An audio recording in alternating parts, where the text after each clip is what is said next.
consider genetic tendency in a patient and decide to order germline testing, can you narrow down to a specific, characteristic of this particular patient population? You mentioned about family history, and what else would trigger the germline testing? Dr. Raj, would you? Yeah, germline testing, as others have mentioned, I mean, apart from family history, and it does give us avenues for treatment options. For example, if you have microsatellite high, that would, Lynch syndrome, that gives us a different option of treatment. If you have a BRCA1, you have a different avenue of treatment. And similarly, for the HRR genes like ATM, there are other options.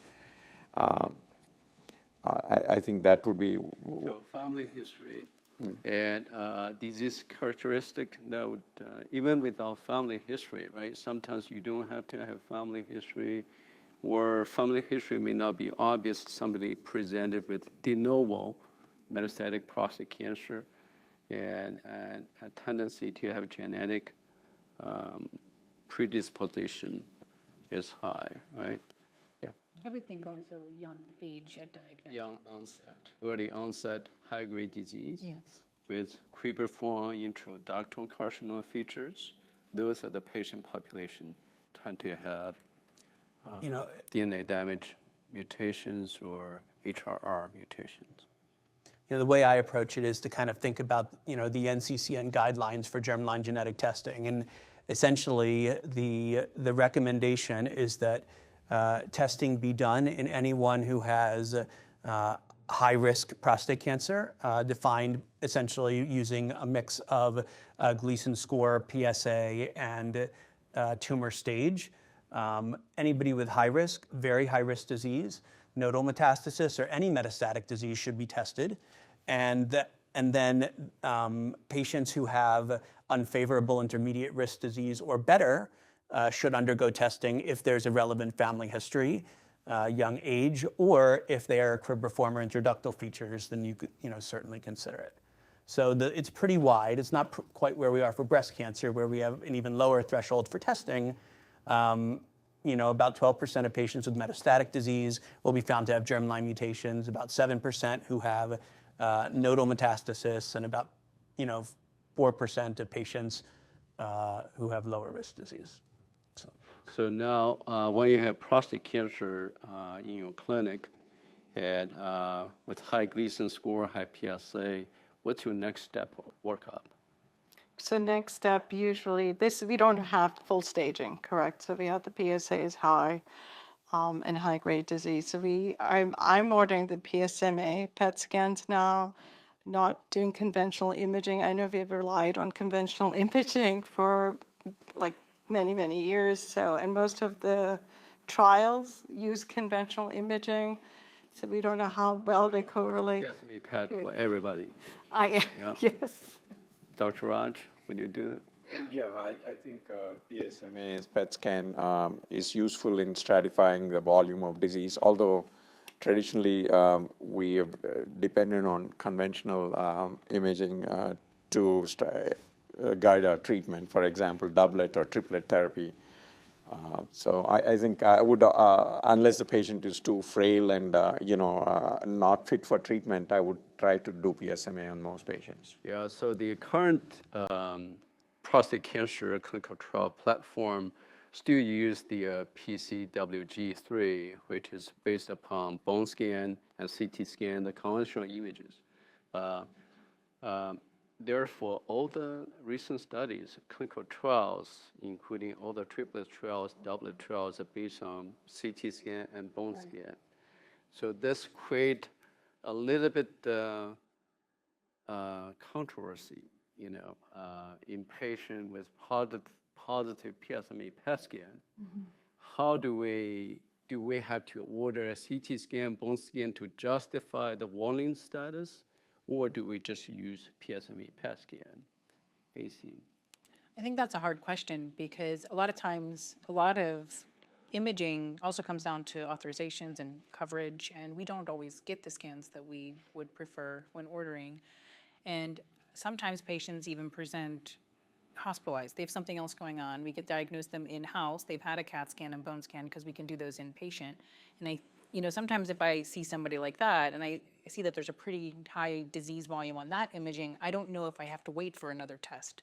If I want to get their treatment started, I may use a PSMA PET down the line to reevaluate them if I'm, having a little bit of discordant with the PSA and with the response, or even with tolerability. So I think in an ideal world, we would love to do a PSMA PET first, but I think sometimes you have to take real life into effect, and you might just have a CAT scan and a bone scan, and you have to use that, like we've done for a long time, because they still give you the answer that you're looking for most times. Yeah, I would like to, so I did say on everybody, but that's true. It's not, I don't order PMS, like if they've already had a CT and they already have metastatic disease. You order Yeah. PSMA PET scan. Not all of it, because, the problem with the PSMA PET scan is sometimes if you start treatment, because they present so symptomatic, we've already started ADT, by the time they come back, their PSA is so low that the PSMA PET scan is, is dependent, it may be negative, so it's not even going to give you that. I think that as long as there's high volume disease, I think both are fine, conventional imaging, and I guess the controversy for me would be like if there is no disease in conventional imaging, and then you find something on a PSMA PET, like low-level disease, does that change your management? Like, would you escalate based on that? So this is a very important question. So you bring up a issue that which is unique in prostate cancer, a artificial stage, so to speak, something we used to call biochemical relapse. And a biochemical relapse is artificial stage, and it is a result of the difference between the two different technology in terms of detection threshold. PSA has a very, very much better detection threshold than the conventional CT scan and bone scan. And therefore, there's this artificial stage called biochemical relapse. And basically, a patient developed with a rising PSA up to the initial primary treatment, and develop rising PSA, but negative CT scan and bone scan. But we know that PSMA PET scan is much more sensitive, and therefore you have a population that developed PSMA positive, PSMA PET scan positive, while negative on CT scan and bone scan. And so there are ongoing clinical trials. There are several clinical trials evaluating that particular disease setting, and such as RCEP is one of the studies that invested in this particular population with negative CT scan, bone scan, but positive PSMA PET scan, and patient will be treated with ADT plus darolutamide for 2 years. Yeah, no, it's a very challenging space because it's very hard to unsee a PET scan when you see, for example, a patient who does not have any lesions on conventional imaging, but then you have several, let's just say, sub-centimeter lymph nodes that appear on a PET scan, and maybe some questionable bone lesions. And it is difficult as the patient and the oncologist to say, well, yes, we know that you have radiographic disease, but we're not going to do anything until it gets worse. And so the question obviously becomes, are we extending survival overall by treating things earlier? And there are probably some patients for whom we do benefit them through earlier treatment, and others who would go years without needing any kind of treatment. So, I think that historically patients would present with much more advanced disease because we would have to wait until they had a bone lesion large enough and sclerotic enough to see on a CAT scan. The other thing I would just point out is that it can be helpful to have a PET scan as a baseline, because sometimes when you get PSMA PET later on, it will show you all sorts of, quote, new lesions. And it may be the case that those have been there all along.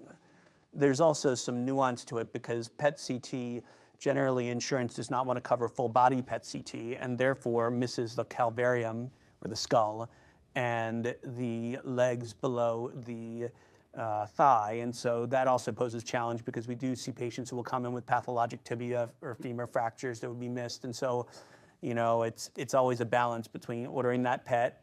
A bone scan is not very sensitive, but will scan all the entire skeleton and, doing all those things. The other thing I just point out is that doing a pylarify or posluma PSMA PET, when it's not done with contrast, you can also miss visceral disease, particularly in the liver.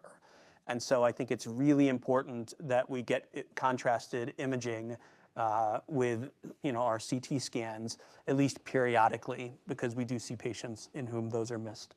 So, go ahead. But I do think, so to two of your points, I think that the need for the PSMA PET and then the need for IV contrast is a limitation because in the community we don't have those available. So they have to go centrally to have that imaging done. But I do think that happens, it's when you're farther out of the city, it is hard to get those kind of testing completed together. Oh, it's very hard. No, even we don't get diagnostic Yeah. CTs. I mean, you have to do them as two separate tests. You do. It's quite inconvenient. Yeah, and we can't do it. Right, exactly, and it doesn't happen quickly. So they balance that. The other thing that I see is, I don't know, I think there is some literature, and you guys can correct me if I'm wrong, with radiation oncology, with trying to radiate specific sites to show that there is improvement in survival. And I don't think that data has been matured enough yet. But with radiating these isolated lesions that are even being picked up on PSMA PET that typically would not be picked up on. Right. I mean, there are a number of trials that are looking at, it's a little complicated. There's not a great trial comparing SBRT for biochemical recurrence versus no SBRT, but certainly we know that doing focal radiation does delay radiographic progression.